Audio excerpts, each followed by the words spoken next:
Hello everyone, welcome to my YouTube channel Dream Success academy.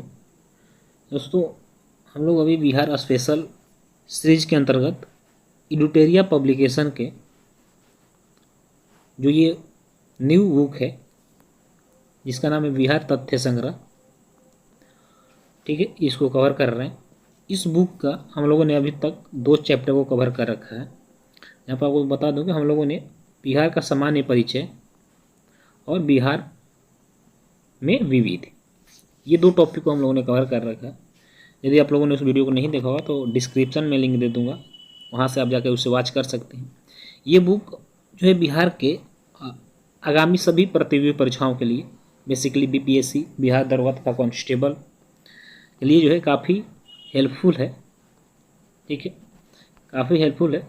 इस book में बिहार से के जो है संपूर्ण जानकारी को दिया गया है, जिसमें आप देख रहे हैं बिहार का भूगोल, बिहार की अर्थव्यवस्था, बिहार में पर्यटन, बिहार की राज्य व्यवस्था, आर्ट एंड कल्चर, ठीक है, तथा जो सबसे हाईलाइट टॉपिक है वो बीपीएससी में अब तक जो 47वीं बीपीएससी से 67वीं बीपीएससी के बीच जितने भी प्रश्न पूछे गए हैं बीपीएससी के द्वारा बिहार से, वो सारे प्रश्न का यहाँ पे जो है प्रीवियस क्वेश्चन दिए गए हैं।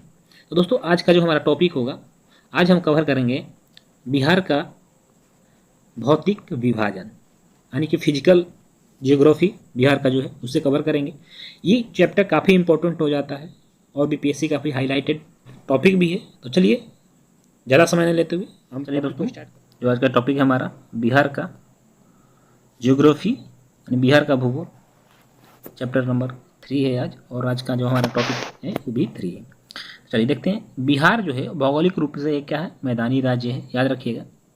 यह गंगा के मैदानी क्षेत्र में बसा एक समृद्ध क्षेत्र है, ठीक।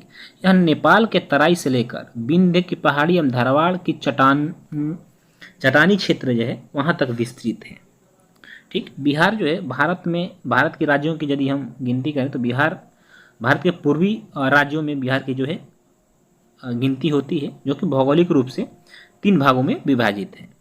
तो चलिए आगे देखते हैं कि बिहार को भौतिक रूप से हम 3 भागों में विभाजित करते हैं। कौन कौन से भागों में? तो देखिए, बिहार को भौतिक रूप से 3 भागों में विभाजित करते हैं।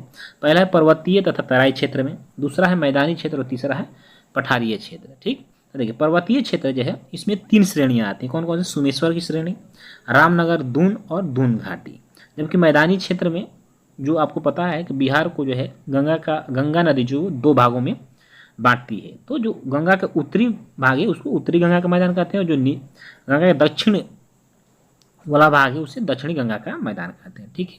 पठारी क्षेत्र की यदि हम बात करें तो यहाँ पे धारवाड़ के चट्टान और विंध्य की चट्टान, यानी 2 प्रकार की चट्टानें बिहार में जो है बेसिकली देखिएगा। इसको हम मैप से समझेंगे ताकि चीज़ें आपको क्लियर समझ में आए और आपके दिमाग में अच्छी तरह से वो सेट हो जाए, ठीक है। तो चलिए, ये है देखिए बिहार का मैप, ठीक है।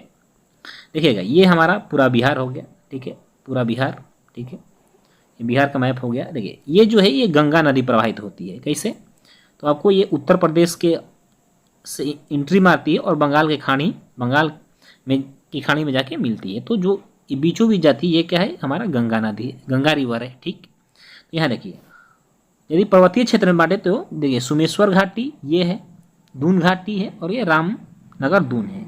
ये क्या है, विंध्य पर्वत की श्रेणियाँ हैं, ठीक है। देखिएगा, ये जो है गंगा नदी बिहार को 2 भागों में बांटी। ये इसके ऊपरी भाग है, इसको गंगा का उत्तरी मैदान तथा दक्षिणी को गंगा का दक्षिणी मैदान के नाम से जानते हैं, ठीक है। चलिए आगे देखेंगे और इसके बाद आपको हम मैप भी समझा देंगे। चलिए देखिए, अब बांटते हैं पर्वतीय क्षेत्र में। सबसे पहले पर्वतीय क्षेत्र में बांटते हैं।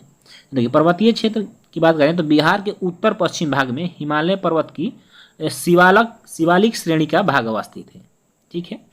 इसका कुल क्षेत्रफल 932 वर्ग किलोमीटर है और इसका मुख्य विस्तार जो है पश्चिमी चंपारण जिले में है, यानी मुख्य विस्तार जो है इसके पश्चिमी चंपारण जिले में है। इसे 3 उपवर्गों में हम विभाजित करते हैं, जिसमें कि सोमेश्वर की श्रेणी है, रामनगर दून है और दून घाटी है। तो ये सोमेश्वर की जो श्रेणी है ये त्रिवेणी संगम पर यह नेपाल एवं बिहार की सीमा निर्धारित करती है, यानी सोमेश्वर श्रेणी जो है त्रिवेणी संगम पर नेपाल और जो बिहार की सीमा रेखा है उसको निर्धारित करती है। और इसकी ऊंचाई जो है, इसकी ऊंचाई 874 मीटर है, जो कि बिहार की सबसे ऊंची चोटी है। तो आपका क्वेश्चन डायरेक्ट यहाँ से बनेगा कि बिहार की सबसे ऊंची चोटी इंपॉर्टेंट क्वेश्चन, ठीक है, बीपीएससी के लिए बेसिकली। तो बिहार की सबसे जो ऊंची चोटी है वो सोमेश्वर की श्रेणी है, ठीक है। चलिए अब रामनगर दून की बात करते हैं। इसका विस्तार हरहा नदी घाटी में है और इस क्षेत्र की अधिकतम ऊंचाई जो है 240 मीटर है, ठीक है। चलिए दून घाटी इसी तरह इसका विस्तार सोमेश्वर श्रेणी एवं रामनगर दून के बीच में है। इस घाटी को हम हरहा घाटी के नाम से भी जानते हैं। चलिए इसको अब हम समझते हैं मैप के माध्यम से। देखिए जैसे कि आपको पर्वतीय क्षेत्र में बात करें तो सोमेश्वर का श्रेणी पढ़ेगा, ठीक है, सोमेश्वर का श्रेणी पढ़े, जो कि ये देखिए ये जो भाग है ये पश्चिमी चंपारण, ये है पश्चिमी चंपारण। तो बेसिकली जो पर्वतीय क्षेत्र का विस्तार है वो पश्चिमी चंपारण में, यहाँ पे आपको 3 घाटियाँ देखने को मिली, सोमेश्वर घाटी, दून घाटी और रामनगर दून, ठीक है। चलिए अब हम गंगा का मैदानीय क्षेत्र देखेंगे। तो मैदानीय क्षेत्र में आपको ये उत्तरी गंगा का मैदान है, दक्षिणी गंगा का मैदान हो जाएगा, ठीक है। चलिए देखते हैं तो मैदानी क्षेत्र में बिहार 96% भाग जो है ना वो मैदानी क्षेत्र है, यानी बिहार के कुल भाग का 96% भाग मैदानी क्षेत्र है। इस मैदानी भाग का निर्माण जो है गंगा और उसकी सहायक नदियों के निक्षेप से हुआ। निक्षेप का मतलब यहाँ पे गंगा यानी कि नदियों के द्वारा जो मलबा लाया जाता है और जो मलबा नदियों के द्वारा छोड़ दिया जाता है उसी हम निक्षेप कहते हैं। तो इसका जो इस मैदान का निर्माण हुआ गंगा तथा गंगा के जो सहायक नदियाँ उसके निक्षेप से हुआ। इस मैदान के मध्य से गंगा बहती है और गंगा नदी की अवस्थिति के आधार पर इसे हम 2 उपवर्गों में विभाजित करते हैं। जैसे आपको बताया उत्तरी गंगा का मैदान, गंगा नदी के उत्तर में जो है नेपाल सीमा तक इसका विस्तार है और इस मैदान का ढाल उत्तर से दक्षिण तथा उत्तर पश्चिम से दक्षिण पूर्व की ओर है। इस मैदानी भाग को हम 3 दोआबों में बांटते हैं, ठीक है। कौन कौन सा दोआब? अब देखिए दोआब का तात्पर्य क्या है, यहाँ पे 2 नदियों के बीच की जो भूमि होती है उसे हम दोआब क्षेत्र कहते हैं। ये जो क्षेत्र होता है काफ़ी उपजाऊ होता है क्योंकि यहाँ पे नई मृदा का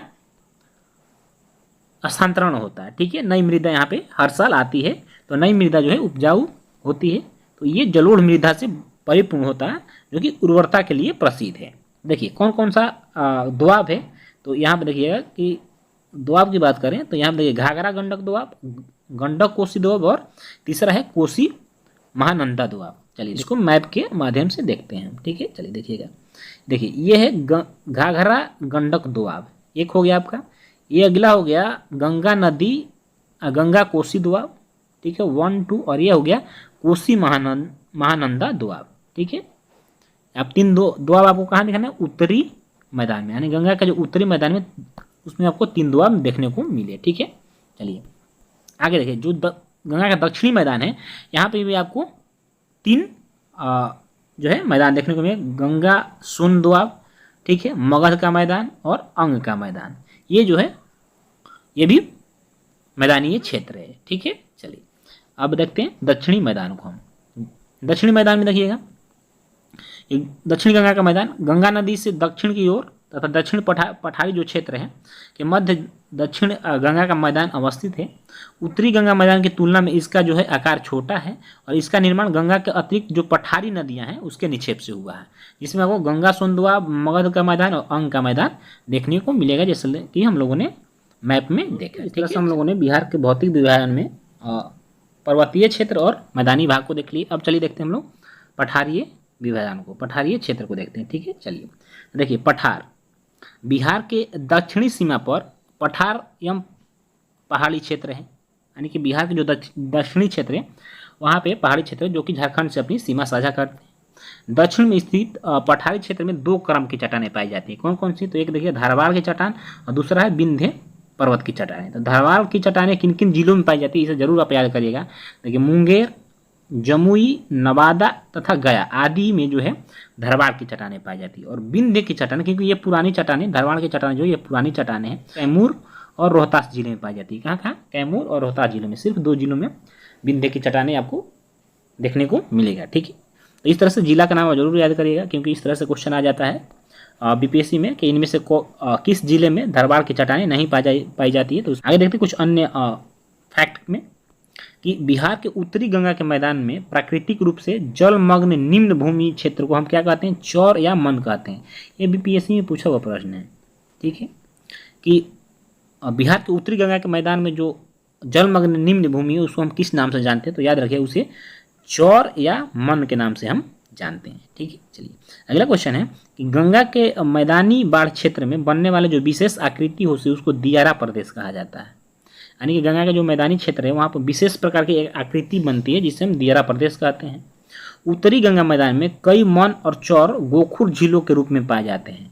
और गोखुर झील का तात्पर्य है कि जब नदियों के द्वारा बीच की भूमि को छोड़ दिया जाता है, जहाँ पे कि जल जम जाता है, उसे हम गोखुर झील कहते हैं। जिससे मान लीजिए कि एक नदी आ रही है, ठीक है, चलिए यहाँ बताते हैं आपको कि मान लीजिए ये नदी एक बह रही है, ठीक है, चलिए ये नदी बह रही है। यहाँ से आप कभी देखिएगा कि नदियाँ दो पार्ट में हो जाती है, एक ऐसे बहने लगी, मान लीजिए एक ऐसे बहने लगी, पहले ऐसे बहती थी, तो ये कटाव को छोड़कर ऐसे कर इस तरह से बहने लगी नदियाँ, दो तरफ से बहने लगी, ये बीच की भूमि जो है उथला पड़ गया। तो इसमें इसके जो गड्ढे में पानी भर जाएगा ये गोखुर झील का निर्माण करता है। किसका? ये गोखुर झील का निर्माण करेगा। ठीक है, चलिए अब देखिएगा कि दक्षिणी गंगा मैदान में तटबंध से जो लगे दक्षिण की ओर गहराई वाले क्षेत्र होते हैं उसको टाल कहते हैं।